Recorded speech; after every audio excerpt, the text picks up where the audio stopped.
자, 여러분 축복합니다. 서로 인사 나누도록 할까요? 잘 오셨습니다. 환영합니다. 반갑습니다. 자, 오늘은 에스라서 강의 세 번째고요. 마지막 시간입니다. 에스라서는 세 번에 걸쳐서 강의를 하는데 그것도 딱 2주밖에 안 걸렸습니다. 지난주에 개론하고 또 1장부터 6장까지를 다뤄드렸고, 오늘은 7장부터 10장까지 후반부 파트를 다뤄드리도록 하겠습니다.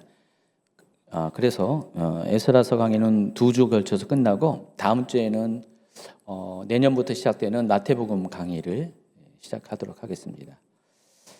여러분, 이제 에스라서가 굉장히 짧게 끝나는데, 오늘 후반부의 내용은 지난 번에 이렇게 말씀드린 것처럼 2차 기한과 또 에스라를 중심으로 한 종교개혁 운동에 관한 이야기를 다뤄드릴 것입니다.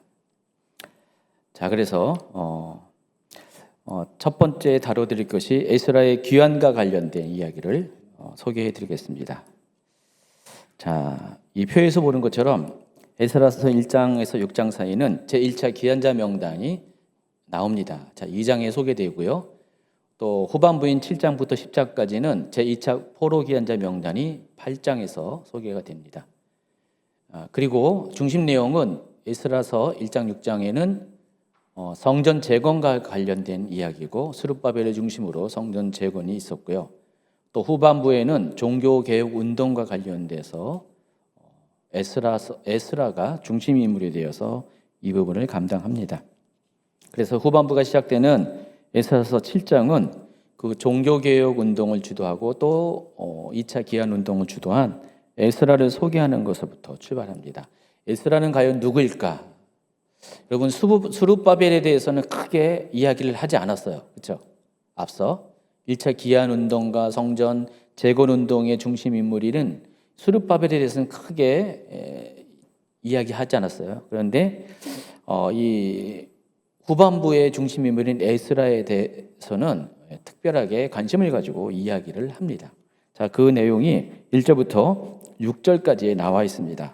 그래서 에스라가 누구인지에 대해서 두 가지 면에서 에스라에 대해서 정보를 알려줍니다. 첫 번째, 1절부터 5절까지에는요 에스라의 족보가 등장합니다.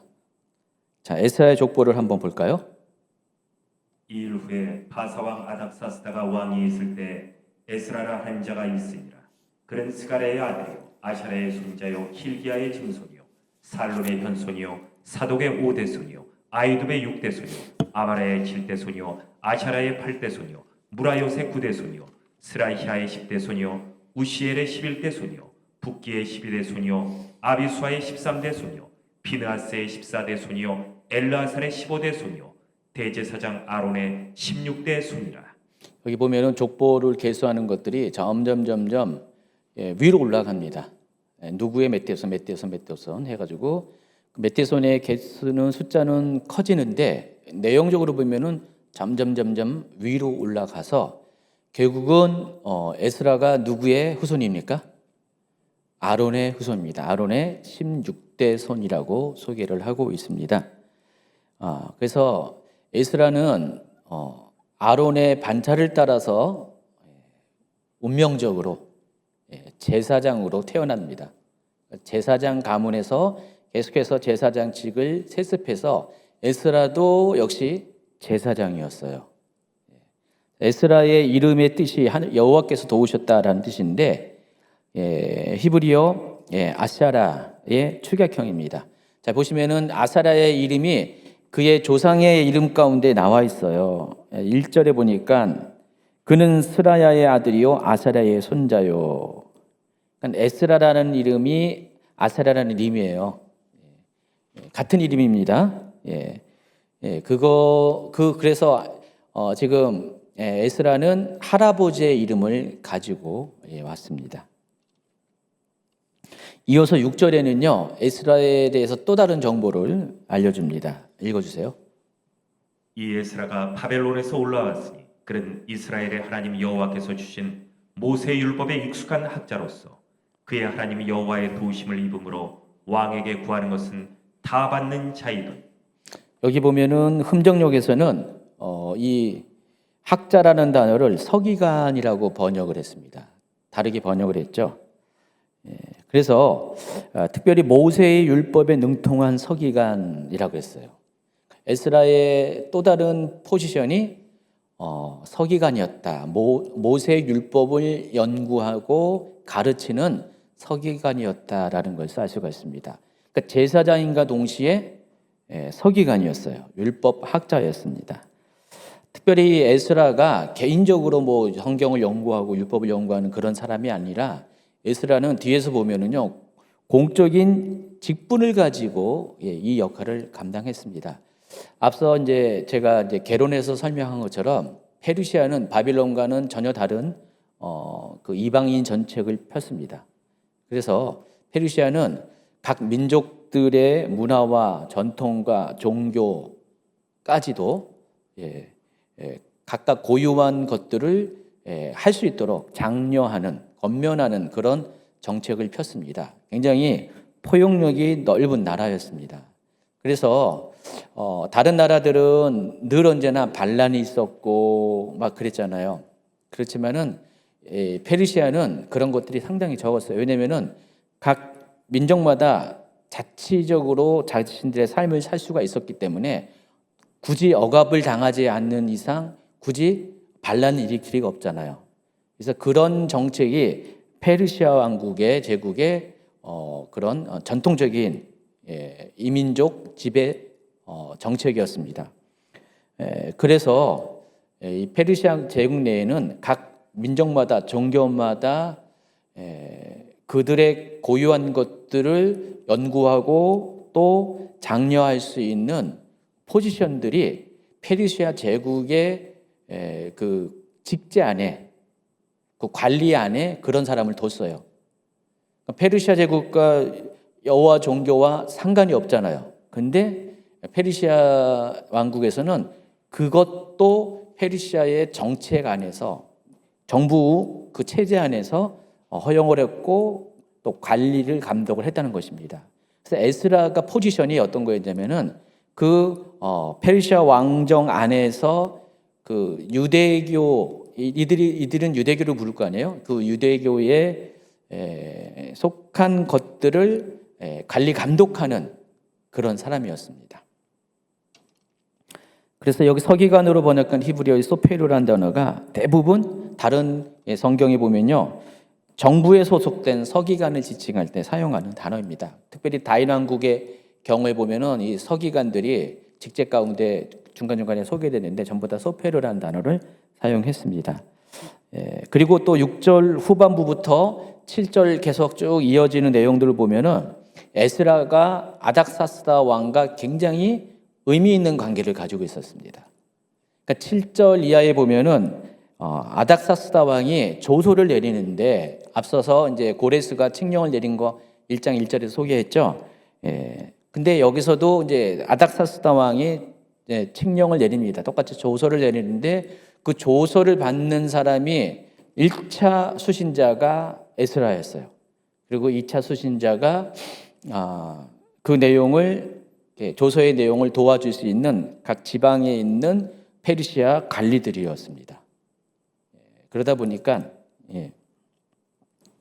에스라는 아닥사스다 왕과 아닥사스다 왕으로부터 이 조서를 받을 정도로 의미 있는 위치에 있는 사람이었다는 것입니다. 에스라 개인적으로 지금 포로기한을 이렇게 온 게 아니에요. 에스라는 지금 페르시아 왕 아닥사스다 1세의 왕명을 받아서 이들을 데리고 온 겁니다. 좀 있으면 그 이야기가 펼쳐지게 됩니다. 어쨌든 에스라는 아닥사스다 왕과 소통이 가능한 위치에 있는 사람이었다라는 것을 아시기 바랍니다. 여러분 앞서 1차 기한 때 누가 이스라엘 민족을 이끌고 왔죠? 스룹바벨이었죠. 근데 이 스룹바벨도 총독의 포지션에 있었어요. 그냥 일반인으로 온 게 아니라 유다 총독의 자리에서 총독의 권한을 가지고 백성들을 끌고 온 겁니다. 이끌고 온 겁니다. 뒤에 이제 3차 기한 얘기가 나오는데 3차 기한에 여기서는 안 하죠. 이제 느헤미야서에 나오는데 3차 개헌의 영도자는 느헤미야인데 느헤미야도 어떤 포지션으로 왔습니까? 똑같이 총독의 포지션을 가지고 왔어요. 자, 에스라에 대해서는 총독이라고 말은 하고 있지 않지만은 그 내용을 쭉 보면은 거의 비슷한 위치에서 그런 권한을 가지고 그 페르시아 왕정에서 준 권위를 가지고 이들을 이끌고 왔다는 거예요. 그러니까 1차, 2차, 3차 포로기한의 리더들을 다 보면은 페르시아 왕정의 관리에 위치해 있던 사람입니다. 왜 그랬을까 생각을 했더니 만약에 이런 포지션에 있는 사람이 아닌 사람이 포로를 데리고 왔으면은 그 자체가 굉장히 불가능했을 것입니다. 근데 이게 다 왕명에 의해서 온 거예요. 포로 기한이 전부 다 페르시아 왕들의 조소를 통해서 시작되었고, 그리고 그것을 실행할 담당자들로 1차 기한 때는 스룹바벨, 2차 때는 에스라, 3차 때는 느헤미야가 뽑혀가지고 그 일을 감당했다는 것입니다. 이처럼 에스라 역시 페르시아 왕정의 정치적 배경을 가진 사람이었습니다.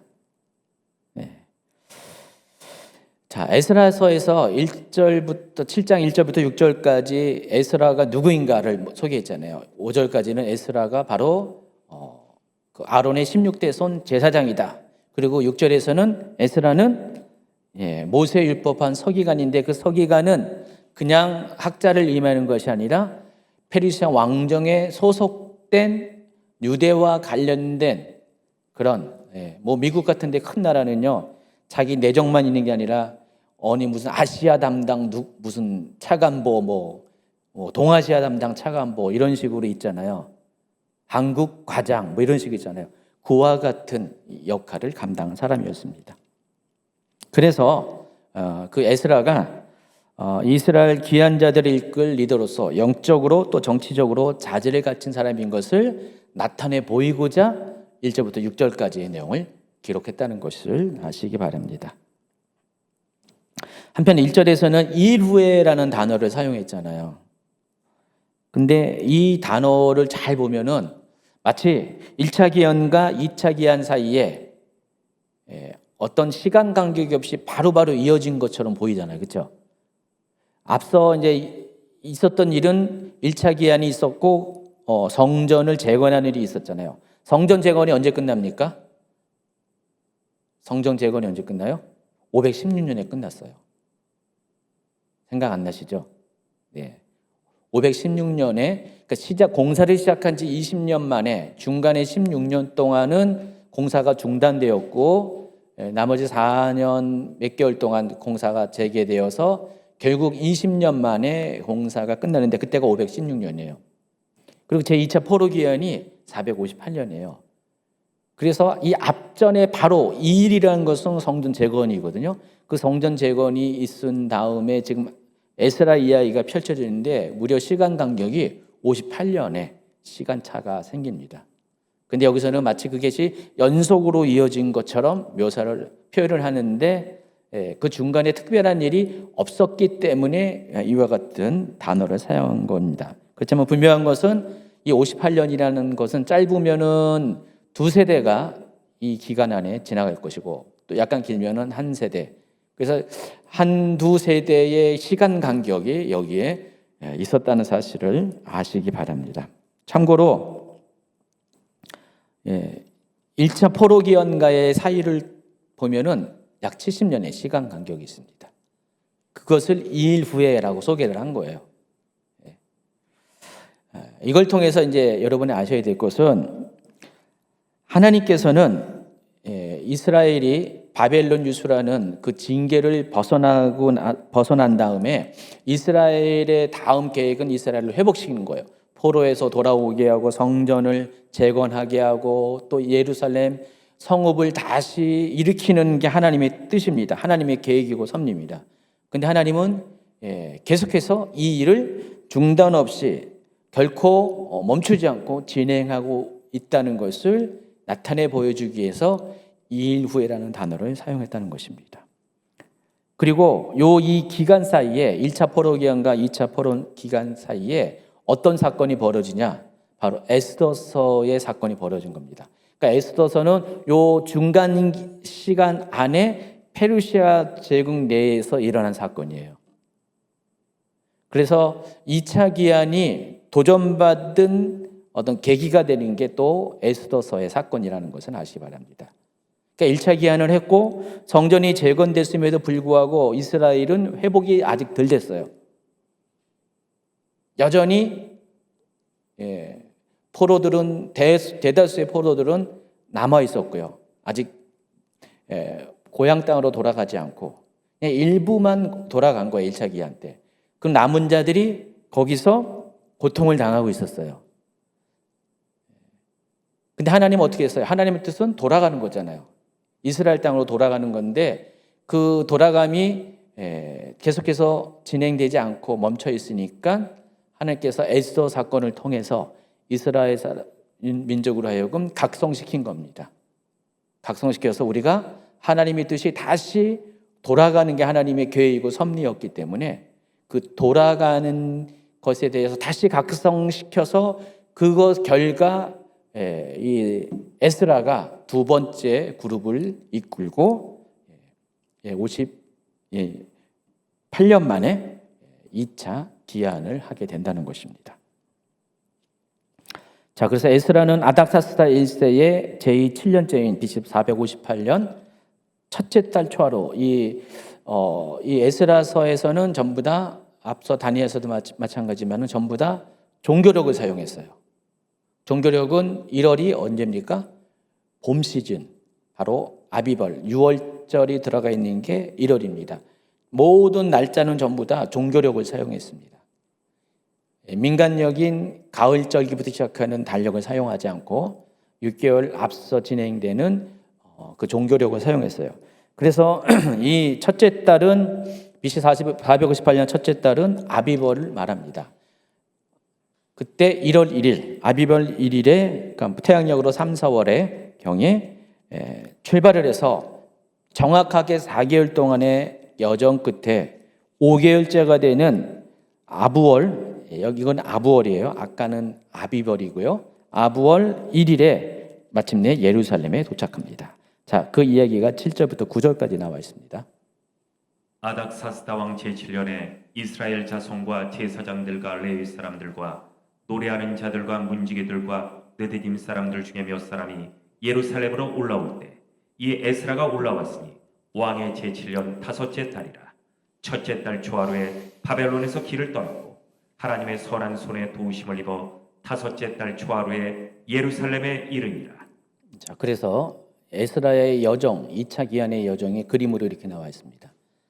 1차 기할 때 스룹바벨 때는 저 위쪽으로 유프라테스 강을 따라서 쭉 올라서 갈그미스 밑으로 해가지고 하마스커에서 내려왔는데 두 번째 기한의 경우는 그리로 올라가지 않고 지금 시리아 북부 지역을 이렇게 통과해서 내려옵니다. 또 길이가 더 짧아지죠. 단축된 길이를 따라옵니다. 원래 일반적으로 팔레스틴 지역으로 메소포타미아역에서 특별히 바벨론에서 갈 때는 저 1차 기한의 루트를 따라갑니다. 그 길이 좋아요. 근데 지금 시간을 단축하면서 2차 기한의 행로들을 보니까 밑에 길을 이용해서 거리를 좁혀서 내려옵니다.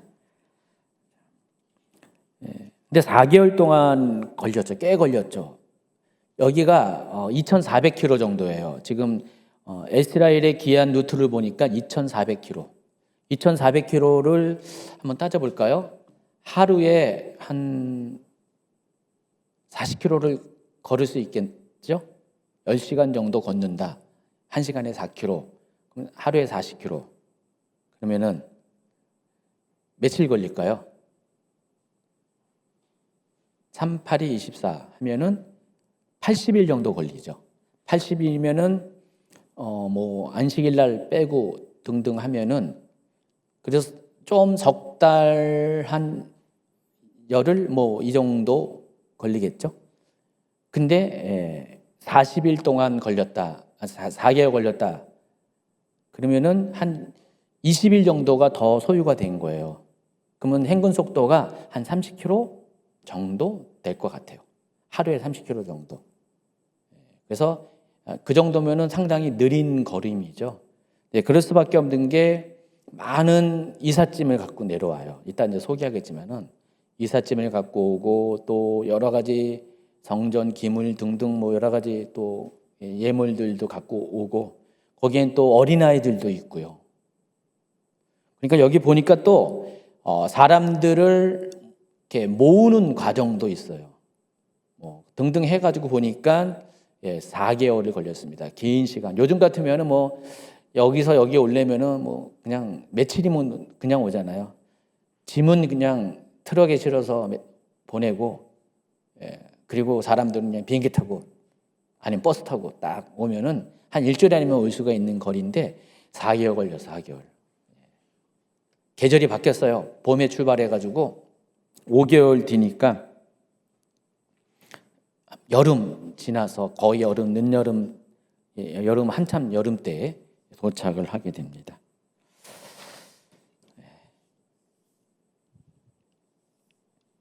자, 이스라엘 땅에 도착한 에스라는 자기 스스로 여호와의 율법을 연구하고 준행해서 이스라엘 사람들에게 율례와 규례를 가리키로 결심합니다. 그게 10절에 나와 있어요. 왜 이런지는 좀 이따가 여러분이 이해가 될 겁니다. 자, 그런데 이 두 번째 포로기한은요, 전적인 그 아닥사스다 왕의 호위 아래에서 이루어졌습니다. 여러분, 아닥사스다가 누구냐면은요, 아하수에로 왕의 아들이에요. 아하수에로가 누구죠? 에스더의 남편입니다. 아하수에로를 이제 성경에서는 그렇게 부르지만은 세계 일반 역사에서는 크세스입니다. 이 사람이 바로 누구냐면은 그 스파르타와 전쟁을 벌였던 그리스와 전쟁을 벌였던 바로 페르시아 왕국의 그 인물입니다. 그래서 에스더의 아들일 가능성은 없어요. 아닥사스다가. 그렇지만은 자주간 따지고 보면은 뭐 계모 정도 되겠죠. 에스더가 아닥사스다 1세의 계모 정도는 될 거예요. 그래서 아닥사스다 1세는 에스더서와 관련이 있다라고 여러분들이 이해하시기 바랍니다.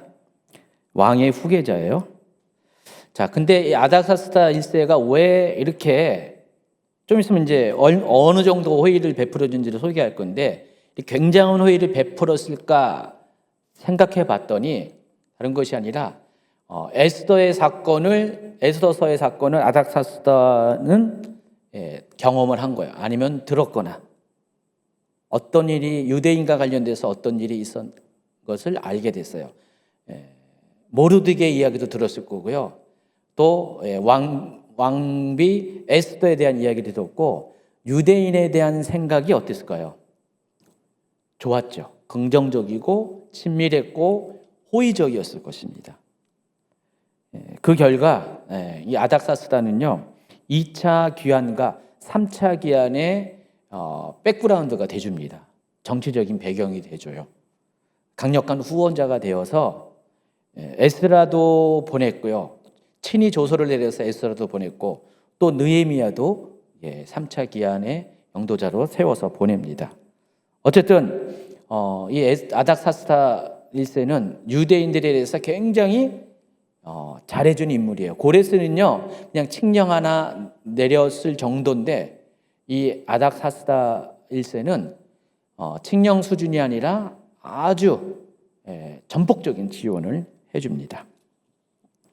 자, 그와 같은 배경하에 아닥사스다 왕은 이 학자 겸 제사장인 에스라에게 직접 조서를 내려서 그의 영도하에 이스라엘 백성과 제사장들 그리고 레위 사람들 중에 원하는 사람은 누구든지 예루살렘에 올라갈 것을 명령합니다. 11절부터 13절에 나와 있습니다. 여호와의 계명의 말씀과 이스라엘에게 주신 율례 학자요 학자 겸 제사장인 에스라에게 아닥사스다 왕이 내린 조서의 초본은 아래와 같으니라. 모든 왕의 앞 아닥사스다는 하늘의 하나님의 율법에 완전한 학자 겸 제사장 에스라에게 조서를 내리니 우리나라에 있는 이스라엘 백성과 그들 제사장들과 레위 사람들 중에 예루살렘으로 올라갈 뜻이 있는 자는 누구든지 너와 함께 갈지어다. 단지 귀함만 허락한 것이 아니라 에스라에게 전권을 부여하고 또 제국의 모든 행정 강료에게 이 일을 도와줄 것을 조서 내용 가운데 포함시키고 또 재정적으로 전폭적인 지원을 아끼지 않습니다. 자, 먼저 14절부터 18절까지 한번 읽어주세요. 너는 내 손에 있는 내 하나님의 율법을 따라 유다와 예루살렘의 형편을 살피기 위하여 왕과 7 장관의 보냄을 받았으니 왕과 장관들이 예루살렘에 거하시는 이스라엘 하나님께 성심으로 드리는 은금을 가져가고 또 내가 바벨론 온도에서 얻을 모든 은금과 및 백성과 제사장들이 예루살렘에 있는 그들의 하나님의 성전을 위하여 기쁘게 드릴 예물을 가져다가 그들의 돈으로 수송아지와 순양과 어린 양과 그 소재와 그 전제의 물품을 신속히 사서 예루살렘 내 하나님의 성전 제단 위에 드리고 그 나머지 은금은 너와 너의 형제가 좋게 여기는 일에 너희 하나님의 뜻을 따라 쓸지며. 여기 보면은 왕과 왕 자신과 그리고 고위 관리들, 페르시아 제국의 고위 관리들이 하나님께 드리는 제물을 따로 구별해서 에스라 손에 맡깁니다. 또 바벨론 전역에서 또 은금을 또 구해서 맡기고요. 그리고 이스라엘 백성과 제사장이 준비한 예물까지 이렇게 많은 재정들을 가지고 뒤에 부분 소개했지만은 금과 같은 경우는 100달란트를 가져갑니다. 여러분 100달란트는 요즘 시세로 1,800억 원이에요. 굉장히 큰 재정을 실어서 보냅니다.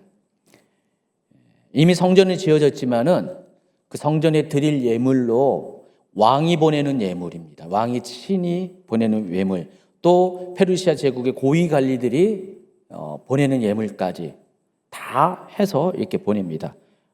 그래서 그걸 가지고 필요한 가축과 성전의 물품들을 사도록 이렇게 재정 지원을 아끼지 않습니다. 또 19절부터 22절까지 보면은요, 궁중 창고에서 페르시아 왕국의 궁중 창고에서 필요한 물건은 다 가져가라고. 물론 뒤에 보면은 어느 정도까지의 한도를 정해주지만은 필요한 물건들을 다 가져갈 것을 또 조속 내용에 집어넣습니다. 19절부터 22절까지.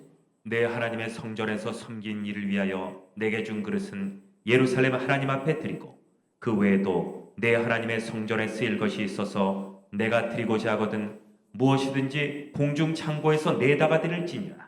나 곧 아닥사스다 왕이 유브라데 강 건너편 모든 창고지기에게 조서를 내려 이르기를 하늘의 하나님의 율법 학자 겸 제사장 에스라가 물은 너희에게 구하는 것을 신속히 시행하되 은은 100달란트까지 밀은 100고루까지 포도주는 100바까지 기름도 100바까지 하고 소금은 정량 없이 하라. 이렇게 물품 지원을 아끼지 않습니다. 또 23절과 23절에 보면은 성전을 섬기는 모든 자들에게 페르시아에서 개인에게 부과되는 모든 세금을 다 면제시킵니다. 한번 보세요. 무릇 하늘의 하나님의 전을 위하여 하늘의 하나님이 명령하신 것은 삼가 행하라. 어찌하여 진노가 왕과 왕자의 나라에 임하게 하랴.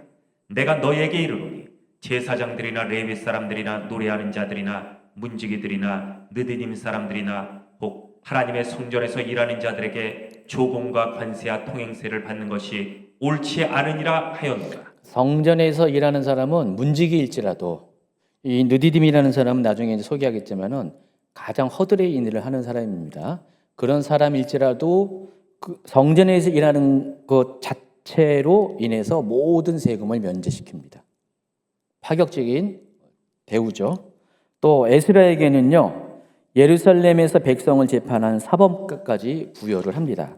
25절, 26절. 에스라여, 너는 내 손에 있는 내 하나님의 지혜를 따라 내 하나님의 율법을 아는 자를 법관과 재판관을 삼아 강 건너편 모든 백성을 재판하게 하고 그중 알지 못하는 자는 너희가 가르치라. 무릇 내 하나님의 명령과 왕의 명령을 준행하지 아니하는 자는 속히 그 죄를 정하여 혹 죽이거나 귀양 보내거나 가산을 몰수하거나 옥에 가둘지니라 하였더라. 완전히 사법권까지, 재판권까지 에스라에게 주어집니다. 그래서 나중에 이제 에스라가 종교개혁 운동을 할 때 이 권한을 사용해요. 그 예를 10장 7절 8절에서 살펴볼 수가 있습니다. 유다와 예루살렘에 사로잡혔던 자들의 자손들에게 공포하기를 너희는 예루살렘으로 모이라. 누구든지 방백들과 장로들의 훈시를 따라 3일 내에 오지 아니하면 그의 재산을 정몰하고 사로잡혔던 자의 모임에서 쫓아내리라 하며. 에스라 이렇게 강력하게 지침을 내리는데 이렇게 내릴 수 있는 근거가 아닥사스다 왕으로부터 받은 권한이 있었기 때문에 가능한 겁니다. 자, 이와 같이 네 가지 측면에서 아닥사스다 왕은 전폭적으로 에스라를 후원합니다. 그래서 에스라를 통해서 힘있게 귀환 운동을 펼칠 수 있도록 모든 환경을 마련해 줍니다. 자, 이게 누가 했을까요? 아닥사스다 왕이 했을까요? 아닙니다. 그 뒤에는 하나님께서 아닥사스다 왕을 통해서 이렇게 일하셨어요. 자, 고레스를 통해서 하나님께서 1차 기한을 허락한 것처럼 세계 역사는 사람을 통해서 사람이 일을 하는 것처럼 보이지만은 그러나 그 뒤에 일하시는 분은 하나님입니다. 여러분 느부갓네살도 하나님에서 쓰임 받은 왕이잖아요. 아시죠? 여러분 이렇게 그 다니엘서를 보면은 다니엘이 이제 BC 605년에 제 1차 바벨론 유수 때 바벨론을 끌려갑니다. 그리고 거기서 이제 성장하죠. 그런데 다니엘이 바벨론 왕 느부갓네살이 이스라엘을 멸망시키는 BC 586년은 아이러니하게도 총리였었어요. 자기 민족이 멸망당하는 그 시기에 다니엘은 그 적국의 총리였습니다. 근데 이스라엘이 멸망당하는 것, 유다 왕국이 멸망당하는 것은 하나님의 뜻이었어요. 하나님의 섭리였어요. 단지 바벨론 왕 느부갓네살은 쓰임을 받은 것에 불과했죠. 여기도 마찬가지예요. 70년 후에 이들이 포로 기한을 하고 좀 더 시간이 지나서 두 번째 포로 기한을 하는데 그때 쓰임 받은 왕들 모두 다 누구예요? 하나님의 섭리 가운데 쓰임 받은 사람이었습니다. 그래서 이스라엘의 포로됨은 하나님의 징벌의 결과였고 이스라엘의 회복은 하나님의 이스라엘을 회복시키자는 하나님의 계획의 결과였습니다. 그래서 이 모든 것들을 움직이시는 분은 하나님이었고요. 이미 하나님은 느부갓네살의 꿈을 통해서 또 다니엘의 꿈과 환상을 통해서 이러한 세계의 역사를 미리 계획하시고 알려주셨습니다. 그렇기 때문에 아닥사스다 왕이 에스라에게 전폭적인 지원을 했지만은 그 모든 일을 이루시는 분은 하나님이었다는 사실을 아시기 바랍니다. 이게 하나님의 구속사입니다. 여러분 개인적으로 어려운 일을 당합니까? 하나님이 개입하신 거예요. 또 어려운 가운데서 하나님께서 여러분을 회복시킵니까? 그것도 하나님의 계획입니다. 다 여러분을 온전케 하기 위해서 여러분이 여러분의 죄를 깨닫고 죄를 하나님께 토설하고 또 회개할 때 하나님은 여러분을 다시 회복시키게 하시려고 하나님은 제가 이제 설교 가운데 이야기한 것처럼 바로 사단의 시험, 사단의 유혹, 페이라조를 보내서 실은 하나님의 사람들을 이렇게 테스트하는 도키마저를 하는 그런 하나님이시라는 것. 그래서 모든 것이 하나님의 손 안에 있습니다. 하나님의 손에 세계 역사가 움직인다는 사실을 아시기 바랍니다. 그래서 여러분 아무리 힘든 일이 생겨도 낙심하지 말아야 될 것은 여러분이 그 가운데 하나님의 뜻을 발견하고 또 만약에 회개할 거 있으면 회개하고 하나님의 인도함을 구하면 하나님 곧바로 여러분을 하나님의 징계의 때가 지나고 계획의 시간이 지나면은 하나님의 시간 안에서 여러분 반드시 회복시켜 주실 것입니다. 아멘. 그래서 이것은 마치 출애굽 때 이스라엘 백성들이 이집트 사람들의 호의를 받아서 은금과 기타 필요한 물품들을 공급받아서 이집트를 떠나는 장면을 연상시킵니다. 그렇죠?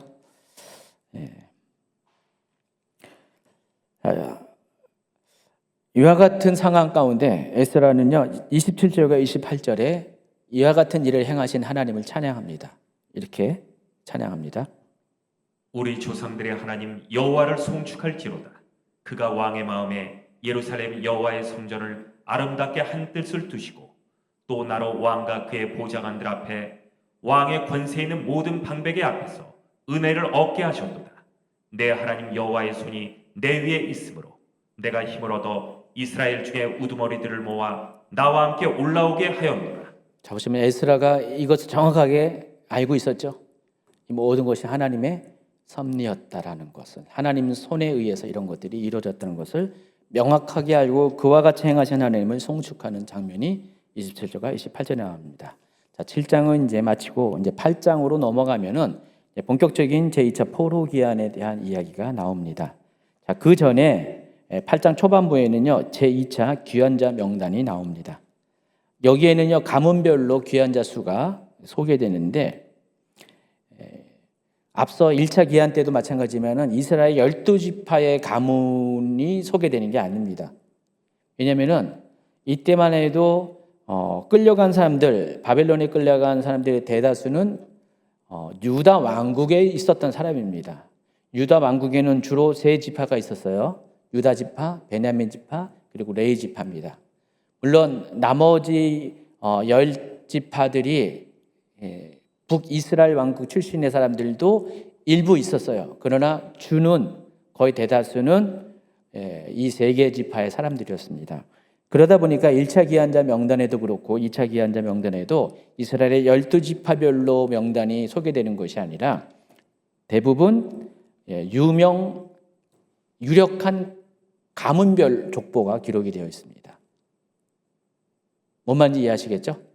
또는 제사장 가문 이런 식으로 구분이 되어 있습니다. 그리고 일부는 왕족, 다윗의 후손이라고 소개하는 왕족들의 가문들이 소개가 됩니다. 그래서 그 내용이 8장 1절부터 14절까지 나옵니다. 읽을 필요는 없는 것 같아요. 그렇죠? 여러분 이런 거 큐티할 때가 제일 힘들죠. 뭔 큐티를 하는 건지. 특별히 에스라 2장에 보면은 60 몇 절까지 완전히 족보 얘기만 쫙 나오니까 좀 그렇죠. 큐티가 하기가 어려웠을 겁니다. 그래도 여기 8장은 짧게 나와 있어요. 자, 대부분 1차 귀환 때의 가문의 명단과 중복이 됩니다. 근데 요압 자손만은 1차 귀환 때 참여하지 않은 가문이에요. 그러니까 이걸 통해서 우리가 뭘 알 수 있냐면 1차 귀환 때 모든 가문이 다 온 게 아니에요. 어떤 가문이 있다 할지라도 다 온 게 아니라 그 중에 일부만 온 거예요. 그리고 나서 지금 70년 만에 또 2차 귀환 때에 남은 자들이 또 오고 막 그래요. 김씨 집안이 있는데 70년 전에 김씨 집안의 일부가 간 거예요. 거기 1차 귀환에 간 겁니다. 그러다가 70년 후에 그 집안의 남은 자들이 또 갑니다. 대부분 1차 기한자와 2차 기한자의 그 명단들이 거의 중복돼 있어요. 그러니까 요압 자손만, 여기서 8장에 있는 요압 자손만 1차 기한자 명단에 없었던 사람입니다. 요즘식으로 말하면 이게 뭐예요? 이스라엘에서 하는 알리야 운동이죠. 알리야 운동. 이미 알리야 운동이 이때부터 시작된 거죠. 오랜 역사가 있습니다. 역사성이 있습니다. 자, 이들의 총수가 남자만 1496명으로 카운팅이 되는데 여기는 1차 기한 때는 남자 여자 할 것 없이 모든 가문별의 총수가 나와죠. 그 42,360명이었을 겁니다. 뭐 종이나 뭐 이런 사람 다 빼고 순수한 이스라엘 사람들만, 유다 사람들만. 근데 여기는 남자만 1,490명이에요. 그래서 계산 방법에 따라서 가족을 4명으로 잡냐 5명이 잡냐에 따라서 더 다른데 한 5,000에서 7,000명의 사람들이 2차 귀환 때에 돌아가게 됩니다. 에스라는 아닥사스다 7년 정월 초하루에 귀환자들을 집합시킵니다. 한 장소로 불러 모읍니다. 그래서 요 날짜에 맞춰서 오라고 전부 다 아마 이렇게 이야기를 했겠죠. 그래서 그들이 모인 장소가 아하 강가라고 소개하고 있습니다. 아하와 강가가 어디냐? 바로 여기 지도에 보니까 어디 있습니까? 지금 유프라테스 강 중하류 쪽에 있습니다. 그러니까 유프라테스 강이 이제 본류라면은 거기에 딸린 지류 중에 하나인 것 같습니다. 그발 강가도 마찬가지입니다. 다니엘이 이렇게 환상을 본 그발 강가도 요 유프라테스 강의 지류 가운데 있을 거고 아니 티그리스 강이었죠 거기는. 예. 그래서 이 지류 중에 하나에 그러니까 여기 위치가 이 정도예요. 인공위성으로 본 것도 보세요. 예, 조 부분에서 약 5천에서 7천 명의 사람들이 저기서 모입니다. 3일 동안 텐트를 치고 모이거든요. 예, 여기가 집합 장소입니다. 예, 또 다른 그림 보면은 저 장소, 저기 좀 약간 넓은 곳이 있잖아요. 7천 명까지 모일 수 있는 그발 강가에 거기서 자 바로 여기 지금 현재 그발 여기 아하 강가의 모습입니다. 여기서 3일 동안 텐트를 치고 머뭅니다. 그 전에 전부 다 자기 집에 살다가 여기서 예전에 출애굽 당시에 이스라엘 백성들이 누에 갑자기 이름 생각이 안 나네. 거기가 비하이롯 앞에 뉴웨이브 거기에 모였죠. 거기에 모인 것처럼 여기도 똑같이 이 아하 강가에 넓은 그런 개활지에 이렇게 모여서 3일 동안 텐트를 치고 있습니다. 여기서 이제 인원 점검을 해요. 그래서 에스라가 사람들을 점검해요. 거의 7천 명 가량이 되니까 얼마나 많습니까? 그 사람들을 다 점검을 합니다. 점검을 해서 어느 가문에 누가 왔는가를 다 파악을 합니다. 그게 3일 걸린 거예요. 3일 동안 그 인원 점검을 합니다. 일단 사람들이 다 각지에서 왔으니까 인원 점검을 하는데 봤더니 레인들이 한 명도 없는 거예요. 아니 이 사람들이 어디 갔을까? 지금 제사장도 중요하지만은 레인이 상당히 중요하거든요. 왜냐면은 허들의 일을 다 레인들이 하는데 제사장은 제사만 집전은 하지 나머지 모든 것들은 제사장 수보다 레인 수가 몇 배나 더 필요한데 레인이 한 명도 안 와. 알고 보면은 1차 기한 때 다수의 레인들이 거기 1차 기한에 포함되어 있어요. 근데 여전히 여기도 지금 레인 중에서 다수가 더 많은 사람이 남아 있거든요. 근데 그럼에도 불구하고 레인들이 한 명도 이렇게 소집에 응하지 않습니까? 왜 그럴까 생각했더니 레인들은 가는 게 별로 안 좋아. 지금 여기 제사도 없는 여기서 아주 편하게 잘 살고 있는데 아니 가서 무슨 고생을 하라고 자기를 보내. 아마 레인들은 그런 마음이 더 컸을 겁니다. 제사장들하고는 마음가짐이 당연히 다르죠. 그래서 레인들은 이 에스라의 부름에 응하지 않은 것 같아요. 그래서 이 에스라는요, 이 족장들에게 레인들이 모여 살고 있는 지역으로 그들을 보냅니다. 그 지역이 가시바 지방인데 그 가시바 지방에서 레인들의 족장 중에 하나인 잇도라는 사람을 만나서 성전을 섬긴 레인을 보내줄 것을 요청을 합니다. 그 내용이 15절부터 17절까지입니다. 내가 무리를 아와로 흐르는 강가에 모으고 거기서 3일 동안 장막에 머물며 백성과 제사장들을 살핀즉 그 중에 레위 자손이 한 사람도 없는지라. 이에 모든 족장 곧 엘리에셀과 아리엘과 스마야와 엘라단과 야릿과 엘라단과 나단과 스가랴와 무술람을 부르고 또 명철한 사람 요야립과 엘라단을 불러 가시랴 지방으로 보내어 그것 족장 잇도에게 나아가게 하고 잇도와 그의 형제 곧 가시랴 지방에 사는 느디님 사람들에게 할 말을 일러주고 우리 하나님의 성전을 위하여 섬길 자를 데리고 오라 하였더니. 가시라가 아니라 가시바예요. 가시바 지방 발음이 참 애매한 발음인데 그래서 여기서 이제 레인들을 데리고 옵니다. 근데 여기 보니까 느디님 발음이 그죠? 느디님 사람, 느디님 사람에게 말을 전해서 하나님 성전을 섬길 자를 데리고 오라 했다 그랬습니다. 이 느디님 사람은요 어떤 사람이냐면은 레인들은 제사장을 도와주는 사람이죠. 근데 이 느디님 사람은요, 느디님 사람들은요, 그 레인들을 도와주는 사람이에요.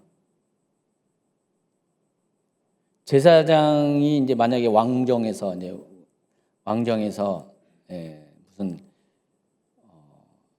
상궁, 뭐 내전에 그런 사람이라면은 이 레위인 사람들은 나인들이죠. 궁궐 나인들.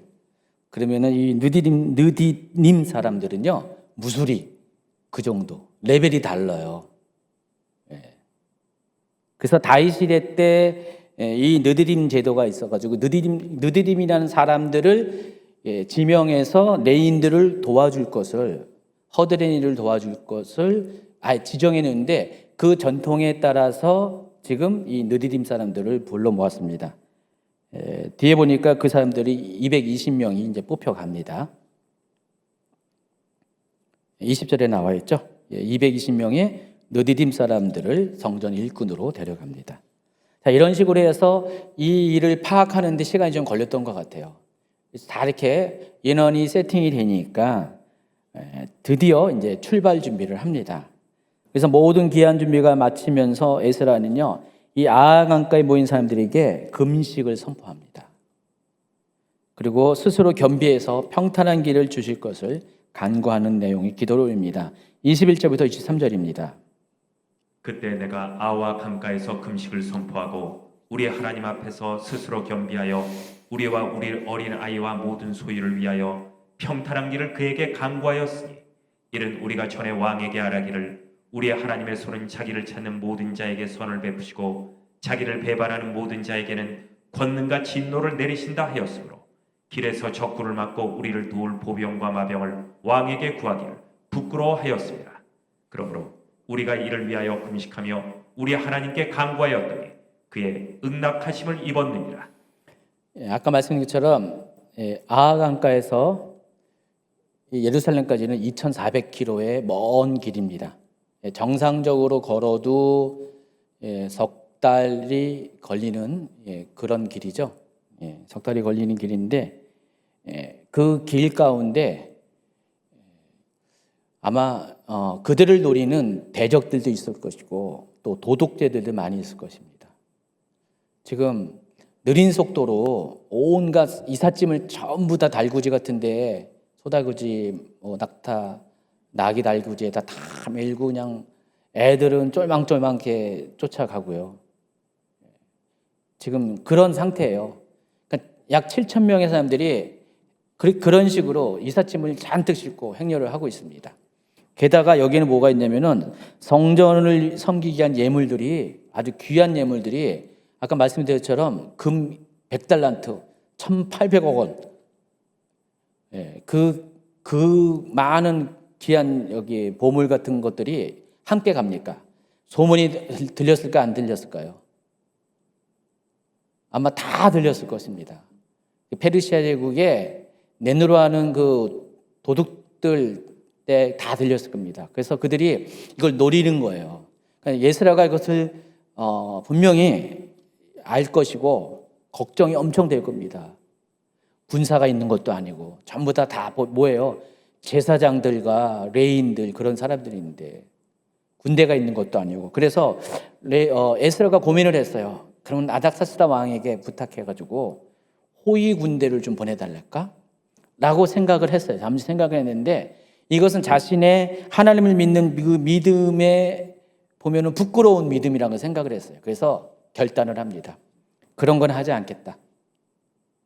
그 말이에요, 그게. 22절의 말이 그 말입니다. 나 이런 것은 안 하겠다. 설령 공격을 받더라도 하나님께서 우리를 지켜달라고 하나님께 기도하면서 하나님의 응답을 구하고 나아가겠다라고 결단을 합니다. 그걸 위해서 3일 동안 금식을 한 겁니다. 여러분 성경에서 금식하는 여러 가지 이유 중에 하나가 바로 이와 같을 때 금식이 필요하죠. 그래서 지금 에스라는요 함께 모인 모든 무리들에게 금식을 선포하면서 이와 같이 하나님께서 그 2,400km의 긴 여정 가운데 대적들을 만날 것이고 또 도둑들을 만날 것인데 그들로부터 보호해 줄 것을 위해서 특별히 기도할 것을 요청을 합니다. 그리고 응답하심을 받아 입었느니라라는 것은 하나님께부터 아마 어떤 방식이든지 내가 너희와 함께 할 것이다, 내가 보호할 것이다 라고 아마 음성을 들었을 가능성이 많습니다. 그리고 나서 에스라는 출발을 합니다. 그 전에 이제 24절에 보니까 예루살렘 성전으로 운반해야 될 그 보물들, 은금과 성전 기물들 같은 기중품들을 관리하는 사람으로 믿을 만한, 신뢰할 만한 사람 중에, 제사장 중에서 우두머리급에 해당하는 12명을 세웁니다. 그 이야기가 24절에 나와 있어요. 그때 내가 제사장의 우두머리들 중 12명 곧 셰레바와 하샤바와 그의 형제 10명을 따로 세우고 그들에게 이 모든 것들을 관리할 책임을 주고 아예 모든 것들을 다 내어줍니다. 이제부터 너희들 책임이야 해가지고 여기 그 내용들이 25절부터 나와 있어요. 그들에게 왕과 모사들과 방백들과 또 그곳에 있는 이스라엘 무리가 우리 하나님의 성전을 위하여 드린 은과 금과 그릇들을 달아서 주었으니 내가 달아서 그들 손에 준 것은 은이 650달란트요 은그릇이 100달란트요 금이 100달란트며 또 금잔이 20개라 그 무게는 1000다락이요 또 아름답고 빛나는 금같이 보배로 녹그릇이 2개라 내가 그들에게 이르되 너희는 여호와께 거룩한 자요 이 그릇들도 거룩하고 그 은과 금은 너희 조상들의 하나님 여호와께 즐거이 드린 예물이니. 네, 이렇게 거기 금 이런 것들의 여기 목록이 나옵니다. 1000다락이 아니라 1000다릭입니다. 지금 눈도 안 좋으시니까 이 다릭은 이제 페르시아의 그 화폐 단위고 세겔로 따진다면 2분의 1세겔에 해당하는 겁니다. 그래서 이들에게 12명에게 여기 그림이 나와 있죠. 이렇게 쫙 보모들을 갖고는 12명의 우두머리급에 해당하는 제사장들에게 맡기고 또 여기에 딸린 레인들이 다 또 이것들을 운반하겠죠. 그래서 이들이 하는 역할은 예루살렘에 이르려면 예루살렘의 성전을 관리하는 제사장에게 이것을 인계하는 겁니다.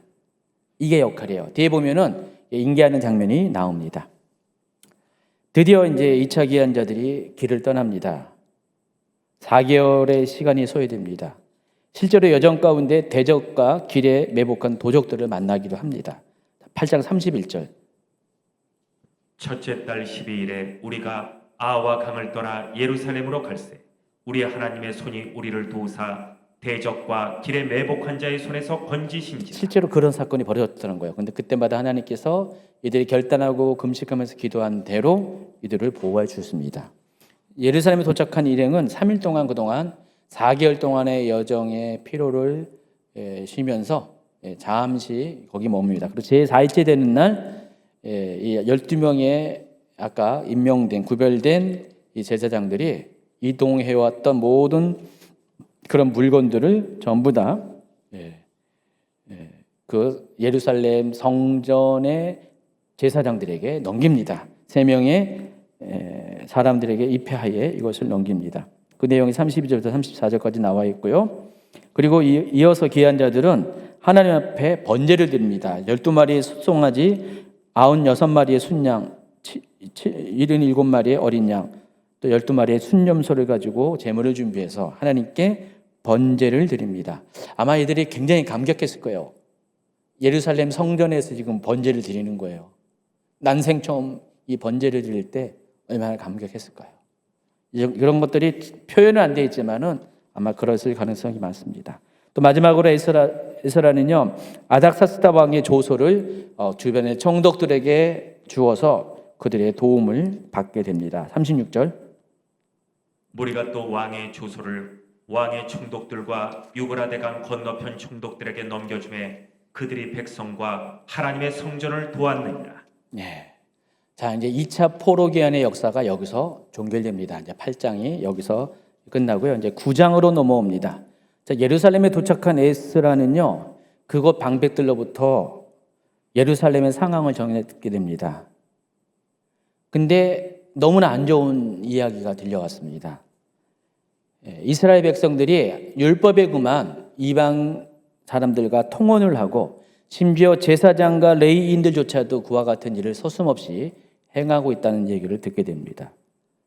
그리고 그것을 끝내는 것이 아니라 결혼의 영향으로 이방 여인들이 섬겼던 우상 숭배도 그들 따라 한다는 이야기를 듣고 아주 충격에 빠집니다. 그게 에스라서 9장 1, 2절입니다.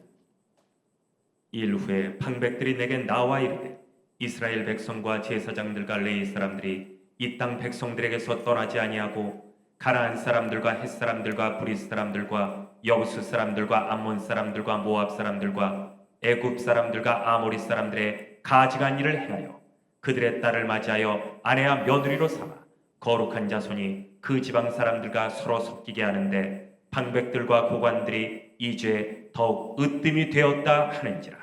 그러면 이게 말이 안 되는 일이 벌어지고 있습니다.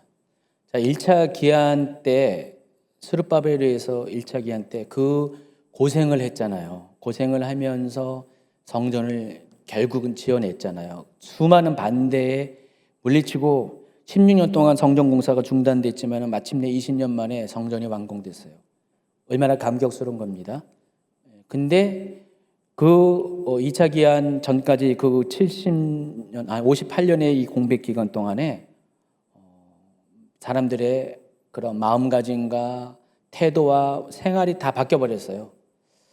그래서 하나님이 율법에 이렇게 금지했던 이런 일들을 통혼과 우상숭배 일들을 행합니다. 아마도 이제 스룹바벨은 세대가 지나면서 다시 바벨론으로 돌아갔는지 아니면은 죽었는지는 잘 모르지만은 스룹바벨 같은 대제사장 그 여호수아 같은 그런 리더들이 없었던 것 같아요.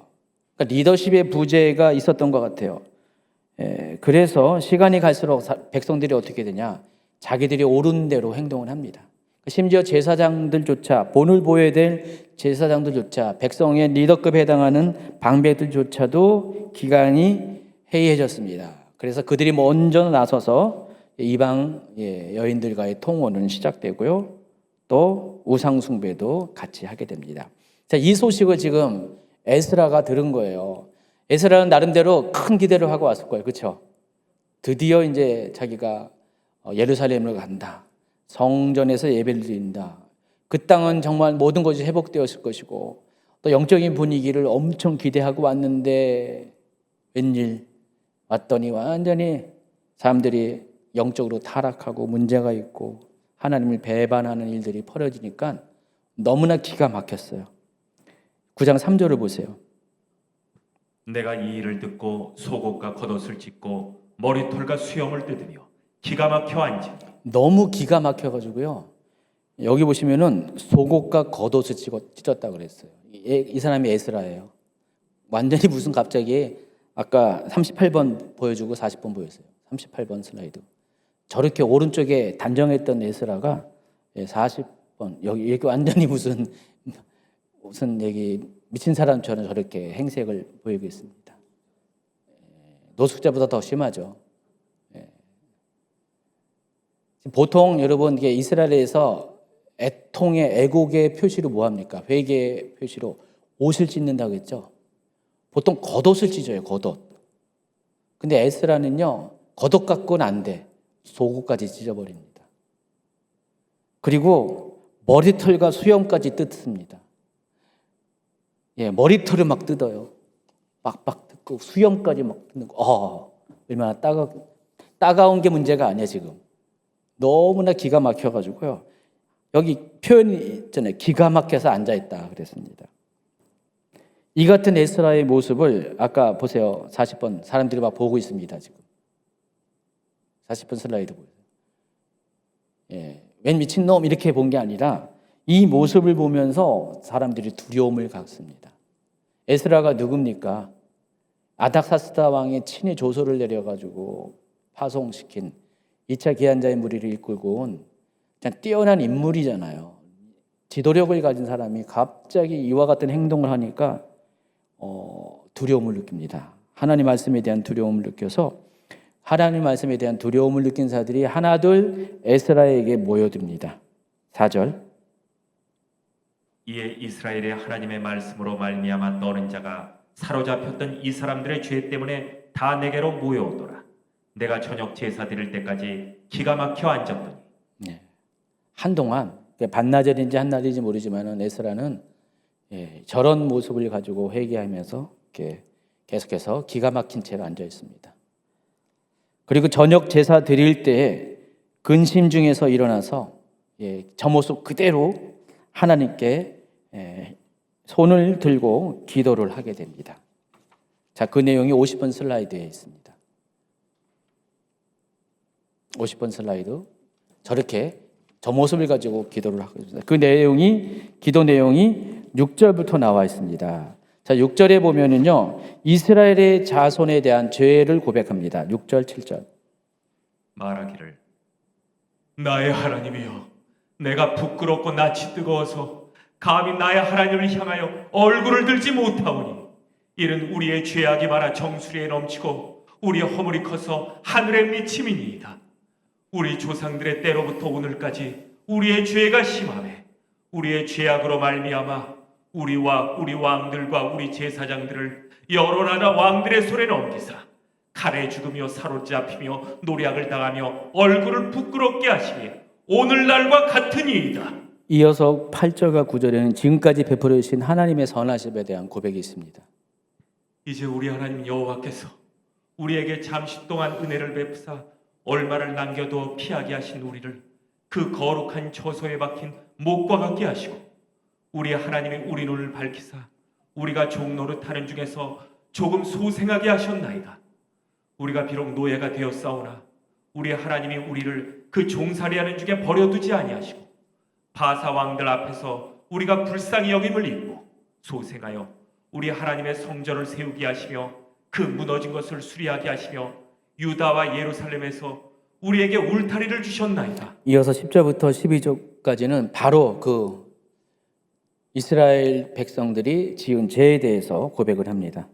우리 하나님이여, 이렇게 하신 후에도 우리가 주의 계명을 저버렸사오니 이제 무슨 말씀을 하오리이까? 전에 주께서 주의 종 선지자들에게 명령하여 이르시되 너희가 가서 얻으려 하는 땅은 더러운 땅이니 이는 이방 백성들이 더럽고 가증한 일을 행하여 이 끝에서 저 끝까지 그 더러움으로 채웠습니다. 그런즉 너희 여자들을 그들의 아들들에게 주지 말고 그들의 딸들을 너희 아들들을 위하여 데려오지 말며 그들을 위하여 평화와 행복을 영원히 구하지 말라. 그리하면 너희가 왕성하여 그 땅의 아름다운 것을 먹으며 그 땅을 자손에게 물려주어 영원한 유산으로 물려주게 되리라 하셨나이다. 13절과 14절은 이 상황 가운데 하나님의 자비를 구하는 기도를 드립니다. 우리의 악한 행실과 큰 죄로 말미암아 이 모든 일을 당하였사오니 우리 하나님이 우리 죄악보다 형벌을 가볍게 하시고 이만큼 백성을 남겨주셨사오니 우리가 어찌 다시 주의 계명을 거역하고 이 가증한 백성들과 통혼하오리이까? 그리하면 주께서 어찌 우리를 멸하시고 남아 피할 자가 없도록 진노하시지 아니하시리이까? 마지막으로 한 번 더 죄에 대한 고백을 합니다. 15절. 이스라엘의 하나님 여호와여, 주는 의로우사 우리가 남아 피한 것이 오늘날과 같사옵고는 도리어 주께 범죄하였사오니 이로 말미암아 주 앞에 한 사람도 감히 서지 못하겠나이다.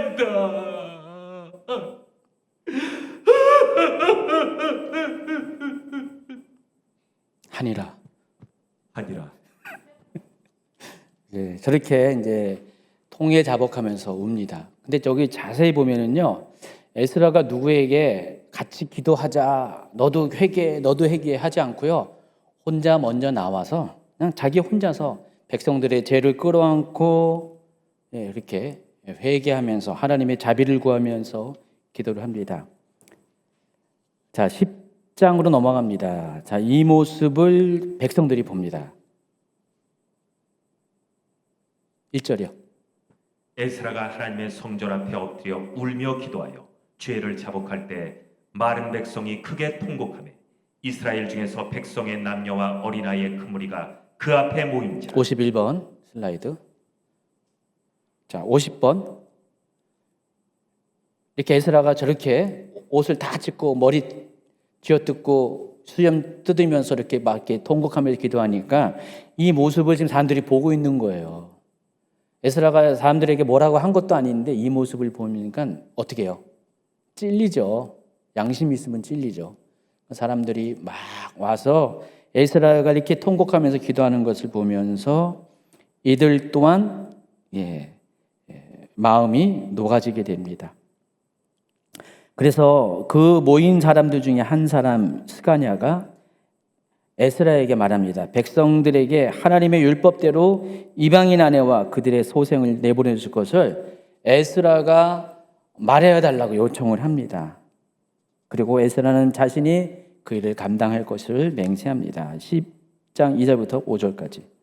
엘람 자손 중 여이엘의 아들 스가냐가 에스라에게 이르되 우리가 우리 하나님께 범죄하여 이 땅 이방 여자를 맞이하여 아내로 삼았으니 이스라엘에게 아직도 소망이 있나니 곧 내 주의 교훈을 따르며 우리 하나님의 명령을 떨며 준행하는 자의 가르침을 따라 이 모든 아내와 그들의 소생을 다 내보내기로 우리 하나님과 언약을 세우고 율법대로 행할 것이라. 이는 당신이 주장할 일이니 일어나소서 우리가 도우리니 힘써 행하소서 하니라. 이에 에스라가 일어나 제사장들과 레위 사람들과 온 이스라엘에게 이 말대로 행하기를 맹세하게 하매 무리가 맹세하는지라. 참 리더가 참 중요한 게 여기 있는 것 같아요. 에스라의 행동을 잘 보면은요, 에스라는 사람들에게 자기를 따를 수밖에 없는 본을 보입니다. 기도의 본, 회개의 본. 또 사람들에게 강요하지도 않지만 먼저 행할 때 에스라의 모습 그 자체가 사람들로 하여금 감동을 줍니다. 제가 예전에 어느 목사님의 책을 읽은 적이 있었는데 그 목사님이 안타깝게도 그 위에 좀 이렇게 문제가 생겨가지고 지금은 이게 존경할 만한 분은 아니지만은 처음에 이제 그 초창기의 그 모습, 교회 모습을 보면은 그 목사님이 어느 교회 부임을 해가지고 성전에서 성도들에게 아무 얘기도 안 하고 자기가 그냥 먼저 나와서 기도하고 무릎 꿇고 애통하면서 했을 때 그 소문이 막 이렇게 성도들에게 막 퍼지는 거예요. 목사님이 지금 교회에서 막 이렇게 회개하면서 기도하고 있대. 그랬더니 그 얘기를 듣는 사람 중에서 모두는 아니지만 일부는 마음에 찔려가지고 하나들 성전으로 모여들어서 자기들이 기도하고 그래서 그런 영적 분위기가 퍼지면서 교회가 회개 운동이 일어나고 또 부흥이 됐다라는 오래된 한 20년 전에 그런 책을 읽은 적이 있습니다. 실제 어느 교회의 스토리인데 에스라가 그와 같은 방식으로 했어요. 그랬을 때 이렇게 놀라운 변화가 생깁니다. 그동안 죄를 지었어도 인식하지도 못하고 변화받지 못한 사람들이 에스라 한 사람의 이 결단과 행동을 통해서 사람들의 마음이 움직이기 시작합니다. 그리고 그 중에서 어떤 사람은 또 그들을 백성을 대표하는 사람이 에스라에게 이제는 행동해 달라고 우리를 대신해서 당신이 총대를 메고 행동해 달라고 요청을 한 겁니다. 그래서 6절에 보면은 읽어주세요. 이에 에스라가 하나님의 성전 앞에서 일어나 엘리야십의 아들 여호하난의 방으로 들어가니라. 그가 들어가서 사로잡혔던 자들의 죄를 근심하여 음식도 먹지 아니하며 물도 마시지 아니하더니 이 종교계에게 결단을 하기 위해서 한 번도 그 중에서 제사장 중에 하나인 여호하난이 방에 들어가서 금식을 하면서 한 번 더 기도를 합니다. 그리고 애곡을 마친 후에 모든 백성들에게 3일 내에 예루살렘으로 모일 것을 공포합니다. 아까 말씀드린 것처럼 바로 아닥사스다 왕으로부터 받은 그 사법권을 가지고 만약에 모이지 않으면은 3일 내에 모이지 않으면은 전 재산을 빼앗고 또 이 이스라엘의 공회에서 쫓아낼 것이다라고 엄포를 냅니다. 자, 이 에스라의 소집 명령을 들은 유다와 베냐민의 모든 사람들이 예루살렘에 옵니다. 10장 9절. 유다 베냐민 모든 사람들이 3일 내에 예루살렘에 모이니 때는 9째 달 20일이라. 무리가 하나님의 성전 앞 광장에 앉아서 이 일과 큰 빛 때문에 떨고 있더니. 자, 이때가 여기 달력을 보면 이스라엘 달력을 보면은 여기는 이제 키슬레우 뭐 달이라는데 기스르월이라고 보통 부릅니다. 이 기스르월인데 태양적으로 11월하고 12월 사이예요. 겨울이에요, 겨울. 이스라엘은 이 가을부터 봄 전까지가 우기예요. 그래서 이른 비와 늦은 비가 오잖아요. 가을에 이른 비가 오고 봄에 늦은 비가 오잖아요. 그 중간에 비가 언제든지 올 수 있는 시기입니다. 때로는 갑자기 막 쏟아질 때도 있어요. 자, 이때가 바로 그때예요. 지금 추워요. 11월, 12월이면은 뭐 우리나라처럼 영하로 떨어지는 건 아니지만은 그래도 늦가을 날씨 정도 추워요. 거기다가 큰 비가 장대비가 막 쏟아지기 시작합니다. 백성들이 예루살렘에 모였는데 지금 이들은 지금 예루살렘 하나님 성전 앞에 광장에 있는데 3일 동안 이제 모이라고 했으니까 이제 3일 전부터 계속 한 명씩 모이듯이 해가지고 3일 되니까 다 모였어요. 수만 명의 사람들이 모였는데 지금 추운 날씨에 비가 막 쏟아지고 있는데 그 비를 흠뻑 맞으면서 지금 이들이 지금 대기 상태에 있습니다. 에스라가 만약에 안 모이면은 어떻게 될 것이라고 엄포를 놓았기 때문에 이들이 큰 비를 맞으면서 지금 막 이렇게 덜덜 떨면서 지금 대기 상태에 있습니다. 이때 에스라가 등장합니다. 10절 11절. 제사장 에스라가 일어나 그들에게 이르되 너희가 범죄하여 이방 여자를 아내로 삼아 이스라엘의 죄를 더하게 하였으니 이제 너희 조상들이 하나님 앞에서 죄를 자복하고 그의 뜻대로 행하여 그 지방 사람들과 이방 여인을 끊어버리라. 앞의 내용은 예루살렘에 있는 일부 사람들에게 한 거고요. 지금은 지방에 있는 사람들 다 끌어모아가지고 그 얘기를 하는 거예요. 지금 사람들이 에스라가 뭔 얘기를 할까 막 두려움 가운데 큰 비를 맞으면서 막 덜덜 떨고 대기하는 상태에서 지금 원래 하고자 하는 이야기, 그들의 가장 잘못한 이야기를 꺼냅니다. 에스라의 연설을 들은 회중들은 에스라의 말을 따를 것을 다짐합니다. 12절부터.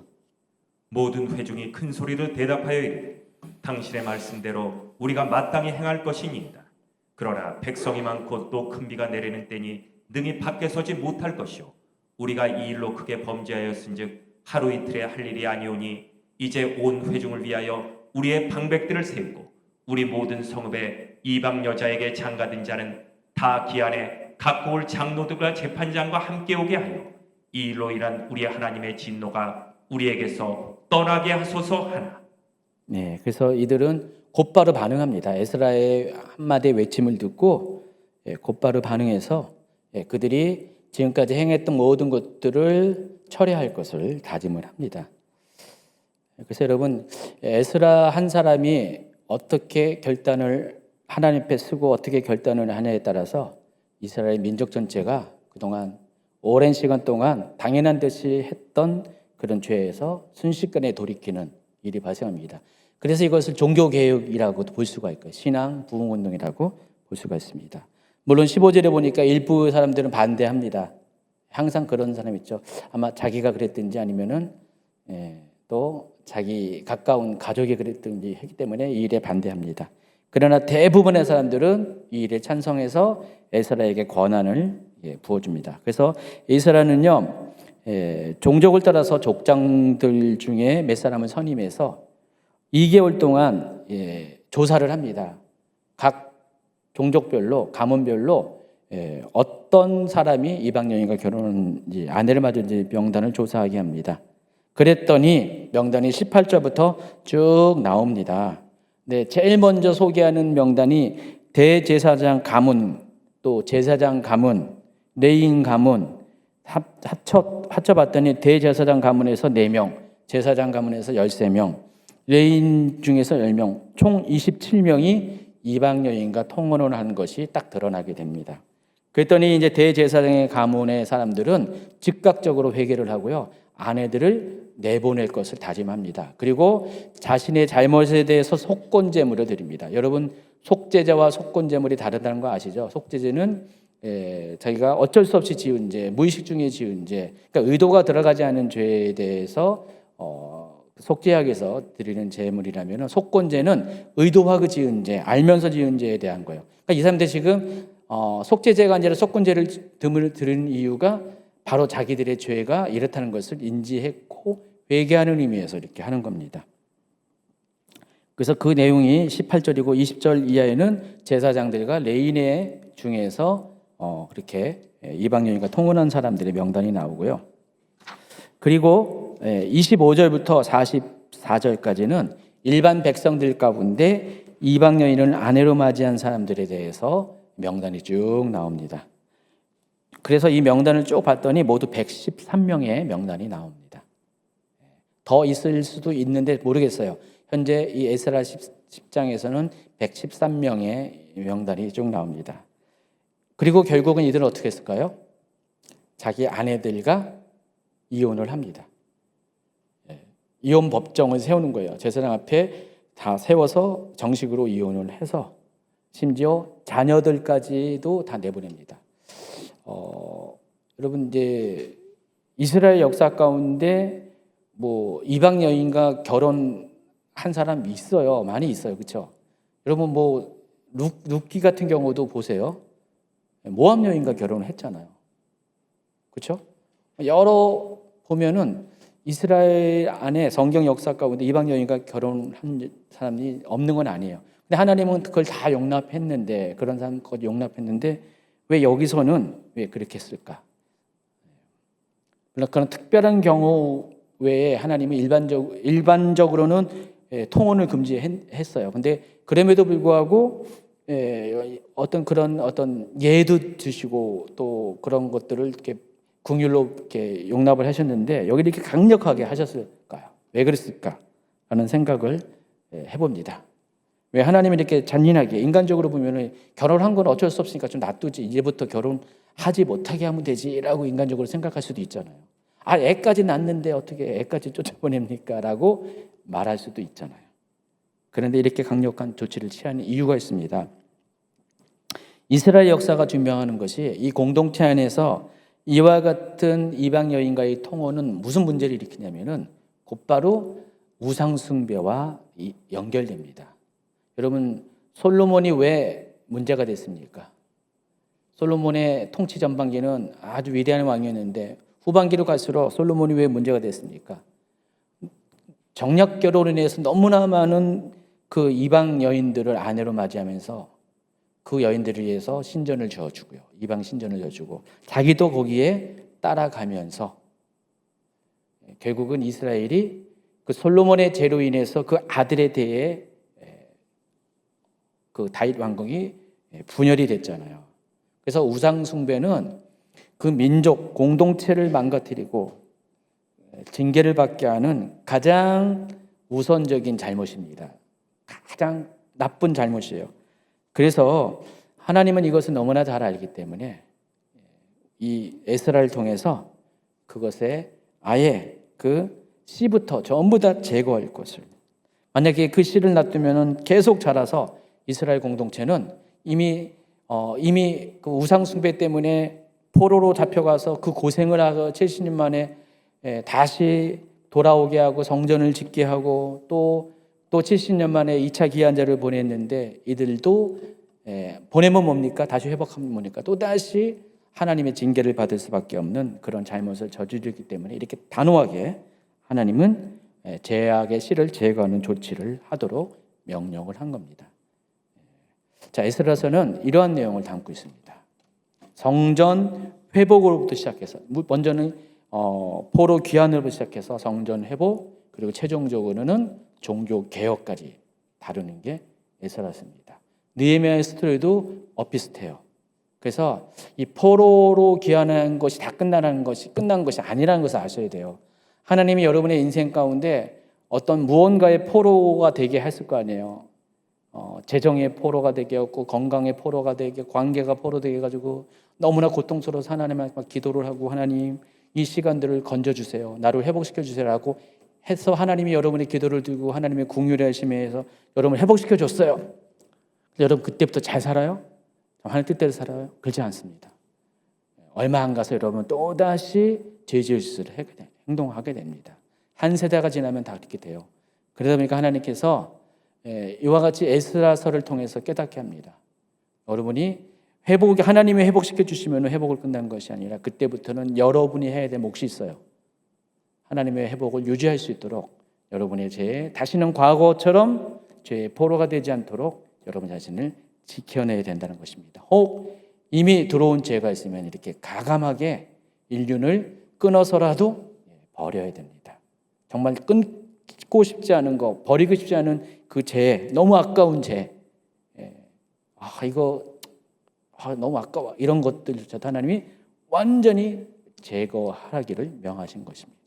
그래야지 하나님이 여러분을 향한 하나님의 계획들, 온전한 계획들이 성취되게 될 것입니다.